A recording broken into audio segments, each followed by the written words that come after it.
요즘 그 힘에 대해서 좀 많이 느끼고 있습니다. 힘이 얼마나 우리가 살아가는데 중요한지.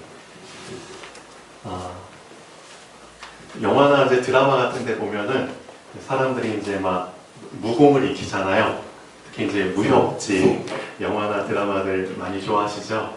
거기 보면 이제 무술의 고수들은 막 창이나 화살이 날라와도 맞아도 그게 몸을 뚫고 들어가질 못하고 막 튕겨나가고 그러죠. 그게 이제 진짜 사실인지는 모르겠는데 엄청나게 이제 내공을 익히게 되면은 밖에서 어떤 걸로 막 찔러도 들어가지 않게 되죠. 사단이 지금 우리 하나님의 자녀들과 많은 불신자들을 어떤 걸로 화살을 자꾸 쏘고 있냐면 화전을 쏜다고 하잖아요. 불화살을 쏜다고 분명히 표현이 되어 있는데 화살도 그냥 화살이 아니라 불화살이죠. 그러니까 더 강력한 화살인데 그 불에 한번 뒤어버리면 화상을 입게 되면은 그 화상을 입은 조직은 예전처럼 온전하게 치유가 되지 않습니다. 그러니까 아주 영구적인 손상을 입게 되거든요. 그래서 화상이 참 무섭습니다. 근데 이제 불화살을 쏜다고 하는데 어떤 불화살을 쏘느냐? 사단이 가장 즐겨 쓰는 불화살이 바로 말과 생각입니다. 예. 자꾸만 이상한 말들을 해가지고 나의 평안했던 그런 마음과 생각을 막 뒤집어 놓죠. 그러니까 말 많은 사람들이 많잖아요. 그리고 자기가 책임지지도 못할 말을 하는, 함부로 말하는 사람들도 많고요. 참 요즘 시대에는 더 그런 사람들이 많이 늘어나는 것 같습니다. 잘 확인해 보지도 않고 막 사실인 것처럼 그렇게 말하는 사람들도 있고. 그래서 참 많은 사람들이 뭘 받느냐? 상처를 받죠. 예. 정말 씻을 수 없는 상처. 그리고 이제 TV 같은 데 보면 연예인들 있잖아요. 연예인들이 뭐 때문에 고생하느냐? 악플러. 악플. 그러니까 이제 아주 심한 모욕이나 그런 걸 해가지고 인터넷상에다 막 글을 퍼뜨려요. 되지도 않은 말들을 막 사실인 것처럼. 거기에 많이 이제 상처를 받죠. 그러다가 도저히 못 참으면은 이제 법적으로 고소하겠다고 이제 그런 기사들도 종종 나오잖아요. 상처를 많이 받아요. 말과 또 생각. 누가 말하지도 않았는데 사단이 갑자기 나한테 이상한 생각을 갖다 줘요. 그렇죠? 두려운 생각, 불안한 생각, 염려 생각, 그렇죠? 짜증이 나고 괜히 사람이 싫어지고 그런 생각들이 있잖아요. 맞지도 않은 건데만 맞는 것처럼 그런 생각을 갖다 줘요. 그런 화살들을 계속 쏘고 있습니다. 화살, 그 사단한테는 이 화살이 무한대로 있거든요. 그러니까 써도 계속 생겨나요. 근데 그 화살을 이길 수 있는 힘, 그렇죠? 그 힘을 하나님이 우리에게 주셨습니다. 예. 그래서 에베소서 6장에 보면은 자, 그 사단의 공격을 막을 수 있는 무기를 주셨거든요. 그게 바로 방패입니다. 방패. 다 믿음의 방패. 그렇죠? 그래서 우리한테 진짜 필요한 거는 이 믿음. 믿음이 점점 자라나야겠죠. 어느 정도까지 사단이 주는 말과 이 생각을 다 무력화시킬 만큼 강력한 믿음, 강력한 영적인 힘이 필요합니다. 그래서 지금 이 시대일수록 더욱더 우리한테 영적인 힘이 필요합니다. 그런데 이 영적인 힘을, 이 믿음을 언제 공급받느냐, 그게 중요하죠. 언제 공급받을 수 있느냐.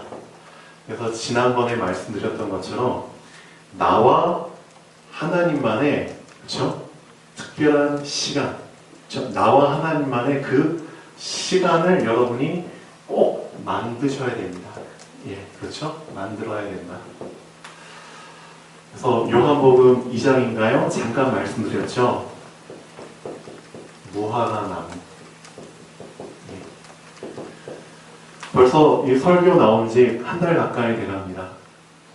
어떻습니까? 여러분들 한 명도 빠짐없이 지금 이 무화과 나무를 만드셨나요? 정말 만드셨나요? 만들었으면 어떻게 해야 되죠? 그냥 모셔놓으면 되나요? 그게 아니죠. 그 무화과 나무 아래 이제 가셔야죠. 가야 됩니다. 가라. 그리고 거기서 뭐 해라? 하나님을 만나라. 예, 만나야 됩니다. 만나면 어떻게 되죠? 만나면 하나님이 뭔가 주시겠죠. 하나님은 두 가지를 주십니다. 두 가지. 어떤 걸 주시냐? 첫 번째, 두 번째가 있는데, 우리가 자식을 키워보면 알겠지만, 그러니까 자녀를 키울 때 말로 키우기도 하죠. 말. 훈계도 하고, 충고도 하고, 많은 부분들을 말로 가르쳐 줍니다. 말을 통해서 자녀들이 성장을 하게 되고, 부모와 자식 간의 관계가 유지가 되죠. 근데 말만 가지고는 부족합니다. 하나가 더 필요합니다. 자녀를 키울 때. 뭐가 더 필요하죠? 스킨십이라고 들어봤나요? 스킨십. 그렇죠. 자녀와 부모가 서로 이제 몸을 부대끼는 피부의 접촉. 그렇죠? 스킨십. 말은 뭐 좀 말 하나 붙이는 토킹십이죠. 토킹. 스킨. 이 두 가지가 병행돼야 됩니다. 그렇죠? 자녀를 낳았는데 전혀 어떤 신체 접촉 없이 키울 수도 있어요. 그렇지만 뭔가 부족하겠죠. 정말 자녀들은 어떤 순간에는 말보다 그냥 꼭 안아주면 모든 게 다 해결되는 그런 순간도 오잖아요. 근데 신앙생활을 하다 보면은 이렇게 어느 한쪽에 자꾸 치우쳐서 신앙생활을 하는 사람들이 많더라고요. 무조건 말씀 중심으로. 말씀 맞습니다. 근데 어떤 사람들 보면은 무조건 체험 중심으로. 그렇죠? 어떤 신비적인. 어느 한쪽에 치우치는 게 아니라 우리는 이제 밸런스 있게. 그렇죠? 밸런스가 중요하죠. 균형 있는 신앙생활을 해 나가야 됩니다. 그래서 두 가지가 다 중요해요. 어느 한쪽에 치우치지 않게. 토킹십, 말을 통해서도 하나님과 소통하는 게 필요하고, 스킨십, 그렇죠? 이런 체험이나 그런 걸 통해서도 하나님과 소통하는 게 필요하다. 이 두 가지를 하나님이 언제 주시느냐? 바로 이 시간에 나의 무화과 나무 아래, 그렇죠? 하나님께 깊이 기도하는 가운데 하나님은 말씀도 주시고 또 나에게 작은 체험, 그렇죠? 하나님을 느낄 수 있는 그런 체험을 허락하시죠. 이 두 가지가 충만하게 됐을 때 우리는 성령 충만이라는 표현을 씁니다. 성령 충만이라는 개념은 말씀만 충만한 게 아닙니다. 그렇죠? 하나님의 그 함께 하심을 느끼는 스킨십도 같이 충만하게 됐을 때, 이 두 가지가 온전하게 충만하게 됐을 때 성령 충만이라는 단어를 쓰죠. 그거는 나의 무화과 나무 아래, 이 시간에 하나님이 허락해 주시겠죠. 그럼 이때 우리는 뭘 공급받을 수 있느냐? 충만한 믿음. 그렇죠? 충만한 영적인 힘. 이 두 가지를 공급받을 수 있습니다. 그리고 나서 하루를 시작하잖아요. 그럼 사단이 아무리 화살을 쏘아도 그게 우리의 마음과 생각 속에 뚫고 들어가지 못합니다. 그렇죠? 그 사람의 하루는 어떨까요? 하루는 어떨까요? 진짜 든든하겠죠. 정말 든든할 겁니다. 그 사람은 그러면 자기 관리가 되고 있다는 뜻이겠죠. 그렇죠? 자기 관리. 얼마나 멋있을까요? 자, 이게 어려운 게 아닙니다. 작은 시작 하시면 됩니다. 그렇죠? 작은 시작. 오늘 아침에도 어김없이 좀 일어나는 게 좀 힘들었지만 똑같이 일어나서 또 이제 운동을 했죠. 운동을 하면서 제 체력도 회복하면서 운동하면서 하나님과 나만의 이 시간을 가졌습니다. 그래서 하나님께서 육신의 힘도 회복시켜 주시면서 영적인 힘도 회복시켜 주시죠. 운동 계속하면서 하나님께 기도하죠. 하나님께서 저에게 말씀을 주시죠. 오늘 어떤 말씀을 해야 될지 그런 소스도 하나님이 알려주십니다. 그렇죠? 그러면서 하나님께서는 저에게 스킨십도 허락하시고 참 좋죠. 그런 시간을 꼭 가지셔야 됩니다. 꼭 가지셔야 됩니다. 자, 한번 보시죠. 본론 보시면은 참 오래된 고질적인 문제가 있는 사람이 나오죠. 고질병이 있는 사람. 즉 뭐가 없는 사람? 힘이 없는 사람. 예. 결론은 그겁니다. 힘이 없는 사람이 나옵니다. 힘이 없는 사람. 더 근본적으로 들어가 볼까요? 자기 관리가 안 돼서. 그렇죠. 자기 관리가 안 돼서 문제 해결되지 않은 상태에서 평생을 살고 있는 한 사람이 나옵니다. 자, 어떤 사람이냐? 1번 보시죠. 유대인의 명절이 되어 예수께서 예루살렘에 올라가시니라.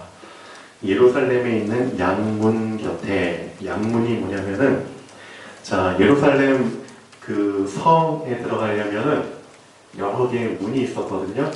그렇죠? 출입구가 있잖아요. 그 중에 양문이라는 출입구가 있는데 왜 양문이라는 이름이 붙었느냐? 이 출입구 근처에 양을 파는 시장이 있었대요. 양을 파는 시장과 가까워서 양문이라고 불렀다. 네. 양을 파는 시장. 왜 양을 팔았는지 알죠? 자, 양문 곁에 히브리 말로 베데스다라는 못이 있는데 찾아보니까 베데스다는 무슨 뜻이냐면은 은혜의 집이다. 그러니까 은혜를 필요로 하는 어떤 그런 곳이었나 봅니다. 거기 행각 5이 있고 기둥이 5개가 있어요. 연못이 있는데 이렇게 연못이 있는데 그 주변에 기둥이 이렇게 5개가 있습니다. 자, 벽이 없는 기둥이죠. 그런데 기둥이 있고 아마 그 당시에 지붕도 있었겠죠. 당연히. 쉴만한 곳이죠. 연못도 있고 기둥도 있고 지붕도 있고. 그럼 여기에 사람들이 와서 쉬겠죠. 근데 여기를 어떤 사람들이 꽉 차지하고 있었느냐 보시면 그 안에 병자들, 맹인들, 다리 저는 사람들, 혈기 마른 사람들이 누워 자, 물의 움직임을 기다리니. 연못이 있는데 그 연못에 물의 움직임을 기다리니. 자, 이런 전설이 있었다고 합니다. 천사가 가끔 못에 내려와서 물을 움직이게 하는데 움직임 후에 먼저 들어가는 자는 어떤 병에 걸렸든지 낫게 되밀어라. 이게 사실이 아니죠. 천사가 만약 이런 행동하면 당장 하나님께 혼나죠. 천사는 이런 행동하라고 지으심을 받는 존재가 아니죠. 미신적인 행동하라고. 근데 사람들이 이런 전설을 만들죠. 연못이 막 움직여요. 자기도 모르게. 그럼 그 움직인 걸 보고 나서 처음 들어가서 목욕하는 사람은 병이 낫는데. 자, 그런 이제 전설 같은 일들이 이제 일어나죠. 근데 이제 역사적으로 보면은 이 연못이 간헐천이라고 하더라고요. 그러니까 이제 물이 이렇게 이따금씩 들어왔다 나갔다 하는 현상이 생겨나는데요. 그러면 이제 연못이 흔들거리겠죠. 그거를 이제 좀 신비적인 내용과 접목시켜가지고 사람들이 병고침 받으려고. 그렇죠. 어떻게 보면 본인들의 소망을 담고 있죠. 병이 낫고 싶어하는. 그렇죠? 그래서 거기에 천사라는 존재도 결부시키고. 그렇죠. 근데 그게 기정사실화돼가지고 많은 사람들이 소망을 가지고 여기에 막 몰려들죠. 사람 심리가 그래요. 사람 심리가. 근데 이 안에서 우리가 정말 봐야 될 게 있습니다. 우리한테 문제가 생겨요. 문제가 생겨요. 그럼 사람 심리가 어떻죠?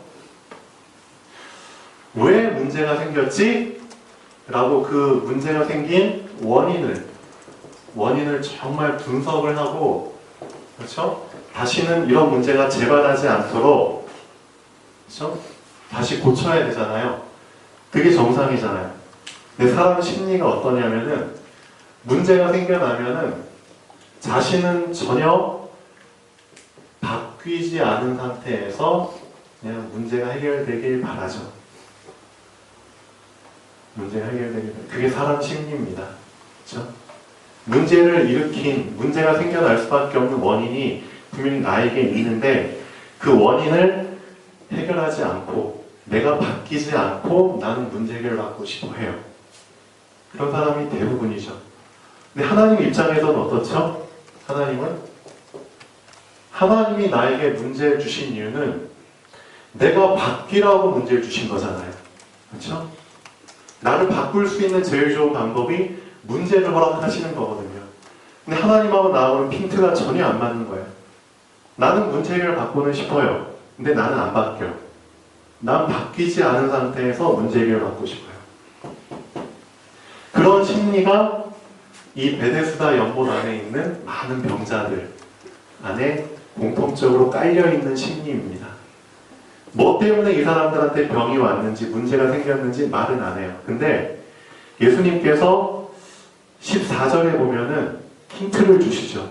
그 38년 된 병자의 병이 생겨난 원인이 뭐 때문에 생겼다?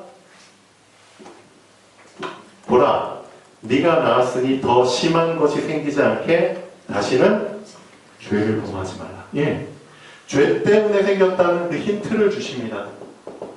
그렇죠? 죄를 계속해서 반복해서 지어요, 사람들이. 즉, 나는 바뀌지 않고 계속 문제만 해결받으려고 하죠. 똑같아요, 여기 있는 사람들도. 근데 예수님께서 말씀하시죠. 네가 바뀌지 않고 문제 해결 받으려고 하느냐? 안 된다. 문제는 내가 해결해 주는데 이제는 바뀌어라. 바뀌어라. 다시 그 상태로 들어가지 않도록 너 바뀌어야 된다. 다시는 죄를 범하지 말라. 그런 의미겠죠. 우리는 어떤가요? 하나님께서 우리한테도 문제를 허락하시죠? 그러면은 빨리 하나님의 사인을 붙잡으셔야 됩니다. 아, 내가 바뀌기를 원하시는구나. 그렇죠? 내가 바뀌기를 원하시는구나. 그래서 나는 어디로 가야 된다? 무화과 나무 아래. 가서 저 영적인 힘, 믿음. 그러면은 내 자신이 바뀔 수 있는 힘이 생기죠. 네, 그래야 됩니다. 그래서 날마다 나의 무화과 나무 아래에서 그 시간을 갖는 게 정말 중요하다. 만약에 내가 그 시간을 안 갖게 된다? 그럼 어떻게 되죠? 계속해서 내 자신을 다시 죄를 범하는 그 상태로 내 자신을 끌고 가게 됩니다. 자, 거기 38회 된 병자가 있더라. 38년 된 병자. 엄청 오래됐죠? 인생의 절반 정도를 그냥 병으로 그냥 누워있게 되죠. 이렇게 살려고 태어난 게 아닌데 예수께서 그 누운 것을 보시고 병이 벌써 오래된 줄 아시고 이르시되 네가 낫고자 하느냐? 당연히 낫고 싶어 하죠. 근데 이 병자에게는 어떤 문제가 있느냐? 자기 관리가 안 된 상태이기 때문에 누군가 도와줘야 된다는 거죠. 누군가의 도움이 없으면 이것도 이렇게라도 문제를 해결하고 싶은데 이런 방법도 사실상 그 사람한테는 허락이 안 된다는 거죠. 왜냐? 들어가야 되는데 저보다 더 빨리 들어가는 사람들이 있습니다. 그러면 38년 동안 이 연못은 몇 번이나 움직였을까요? 좀 많이 움직였겠죠? 그러면 이 38년 된 병자는 몇 번이나 시도를 했을까요? 많이 시도했겠죠? 시도하는 족족 좌절을 맛봤겠죠? 그런 상황입니다. 자, 어찌됐든 예수님이 그 많은 환자들 중에서 이 환자를 택하시죠? 그리고 이 환자에게 가십니다. 주여, 우리 움직일 때 나를 못에 넣어주는 사람이 없어 내가 가는 동안에 다른 사람이 먼저 내려가나이다. 이 상황을 보면 여러분들은 뭘 느끼십니까? 진짜 뭘 느끼십니까? 이런 상황이 오면 내가 이런 상황 속에 있다면 어떤 느낌을 받을 것 같으신가요? 결론을 먼저 한번 보시죠. 자기 관리의 기회를 놓치게 되면 평생 다른 사람이 나를 도와줄 때까지 기다릴 수밖에 없는 비참한 삶을 살아야 합니다. 그렇죠? 그런 사람이 되면 안 되겠죠. 하루 이틀도 아니고 1년, 2년도 아니고 38년이나 이런 삶을 살게 되는 겁니다. 하나님은 기회를 주시죠, 우리한테. 이런 비참한 상황 속에 빠지지 않도록 자기 관리할 수 있는 기회를 날마다 주고 계십니다. 사실상 오늘도 주셨습니다, 우리에게. 맞죠? 오늘 저한테도 주셨습니다. 그래서 저는 그 기회를 붙잡았죠. 그래서 아침에 좀 피곤했지만 일어났습니다. 그래서 자기 관리할 수 있도록 운동도 했고요. 나의 무한한 나무 아래에서 하나님과 귀한 소통하는 시간도 가졌습니다. 하나님은 날마다 기회를 주십니다. 맞죠? 붙잡으면 됩니다. 쉽죠? 근데 왜 안 붙잡냐 이거죠. 안 붙잡고 나서 문제가 터져요. 그럼 우리는 어떻게 기도하죠? 그때 하나님께 은혜를 구한답시고 문제 해결을 달라죠. 근데 그건 은혜가 아닙니다. 내가 스스로 기회를 못 쳐서 일어난 문제에 대한 뒤치다거리 해달라고 기도하는 거죠. 그런 기도를 해야 됩니까? 그러면 안 되겠죠. 그건 진짜 안 되죠. 하나님은 우리의 뒤치다거리 해주시는 분이 아닙니다. 자, 예수께서 이르시되 일어나 네 자리를 들고 걸어가라 하시니 그 사람이 곧 나와서 자리를 들고 걸어가니라. 이제 이 사람 문제 해결됐어요. 해결되고 나서 예수님이 따로 이 사람 찾아오시죠. 그리고 나서 당부합니다. 다시는 이런 상태에 다시는 돌아가지 않도록. 얼마나 비참하냐. 다시는 재발되지 않도록 죄를 짓지 말아라. 그럼 여기서 말하는 죄를 우리는 어떻게 받아들여야 됩니까? 어떤 개념으로? 자, 결론의 5번째 보시죠. 예수님께서 다시는 죄를 범하지 말라고 계속 기회를 주시죠. 근데 자기 관리의 기회를 계속 놓쳐서 그냥 나태해지죠. 그냥 대수롭지 않게 여기죠. 그래서 나 자신을 무능, 무기력, 무관심, 무반응의 상태로 계속 빠져들게 하면은 그게 바로 나 자신에게 다시 죄를 범하는 겁니다. 예, 이거 진짜 무서운 겁니다. 하나님께서 말씀을 통해서 계속 기회를 주시죠. 오늘도 말씀을 통해서 우리한테 기회 주십니다. 나의 무화과 나무 아래로 가라. 붙잡아라. 그렇죠? 근데 그 말씀을 들어도 무반응, 무관심, 무기력 그 상태로 계속 빠져들게 되면은 그게 바로 나한테 다시 죄를 범하는 겁니다. 딴 게 죄가 아니죠.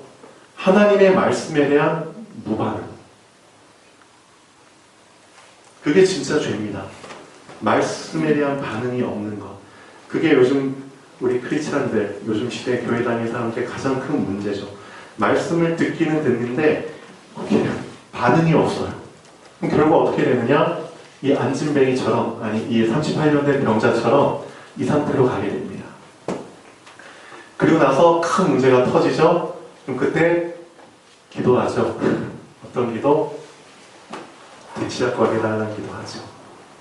계속 그런 삶을 반복하죠. 하나님은 얼마나 안타까우실까요? 우리라도 그러면 안 되겠죠. 그래서 결론 한번 보시죠. 우리가 식당 가면은 물은 셀프입니다. 이런 문구 좀 벽에 붙어있는 음식점 많이 있죠. 너한테 팔다리 있으니까 네가 알아서 물 떠보. 그런 뜻이죠. 근데 생수도 사실은 셀프의 개념입니다. 하나님 우리한테 생수를 주시잖아요. 근데 왜 그 생수를 남이 떠줄 때까지 내가 앉아서 기다리냐 이거죠. 내가 마셔야 될 생수는 내가 떠먹는 게 맞습니다. 그렇죠? 왜 남이 나한테 생수를 떠다 줄 때까지 기다리냐 이거죠. 그 정도로 내가 자기 관리가 안 되고 있냐 이거죠. 이제는 그런 수준을 벗어나야 된다는 겁니다. 물이 셀프인 것처럼 생수도 셀프입니다. 그렇죠? 나에게 주시는 생수는 내가 알아서 받아 먹어야 됩니다. 그 정도의 자기 관리는 되셔야 됩니다. 만약에 아직까지도 남이 나에게 생수를 떠줘야 된다? 진짜 부끄러운 겁니다. 맞죠? 무화과 나무 아래 기회 놓치지 않고 해보세요. 생수는 내가 떠서 먹을 수 있습니다. 자, 은혜와 뒤치다거리는 분명히 구분되어야 할 개념입니다. 근데 사람들이 이 두 가지를 많이 혼동하고 있죠. 자기가 스스로 기회를 놓쳐서 문제 만들어 놓고 그리고 나서 하나님께 은혜를 구하죠. 하나님 은혜 주세요. 하나님 이 문제 해결해 주세요. 근데 그게 아닙니다. 정말 은혜는 언제 구하는 거죠? 나의 연약함을 깨닫고 정말 하나님이 필요하구나. 난 아무것도 아니구나. 그런 간절한 상태에서 구하는 거지 하나님이 나에게 주시는 기회들을 다 놓쳐버리고 내 욕심 따라가다가 그렇죠? 내 동기 따라가다가 사단 따라가다가 그렇죠? 문제 생겨서 하나님께 은혜를 구한다? 그건 은혜의 개념이 아니죠. 인간은 연약한 존재이기 때문에 분명히 하나님의 은혜가 필요합니다. 맞죠? 그러나 하나님이 주신 자기 관리의 기회들을 스스로 많이 놓쳐버리고 그로 인한 뒷감당을 하나님이 해달라고 기도하는 것은 은혜를 구하는 게 아니죠. 뒤치다거리를 위해 구하는 겁니다. 우리는 하나님의 찬송과 영광이 되기 위해 창조되었지 하나님이 우리 뒤치다거리 하라고 우리가 창조된 것이 아니죠. 하나님이 우리의 주인이지 우리가 주인이 아닙니다. 그래서 이 부분을 정말 명심하셔야 됩니다.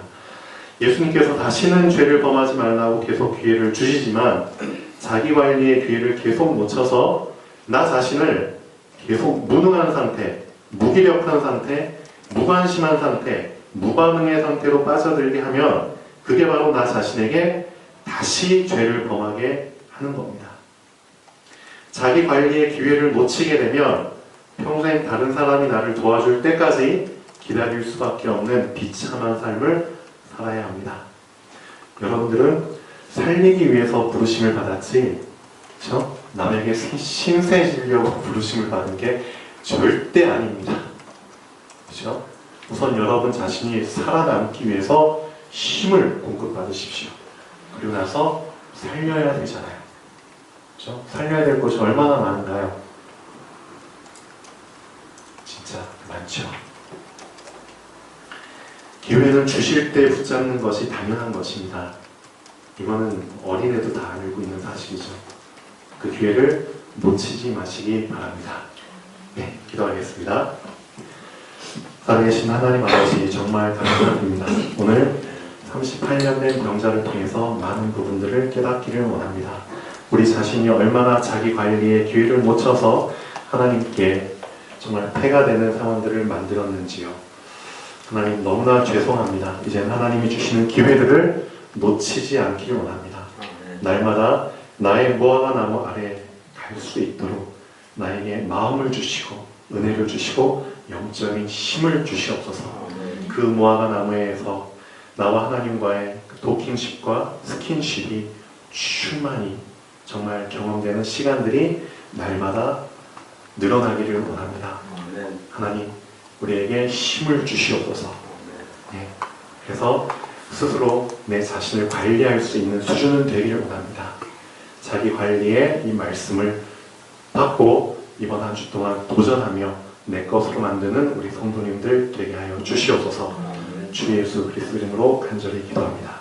아멘.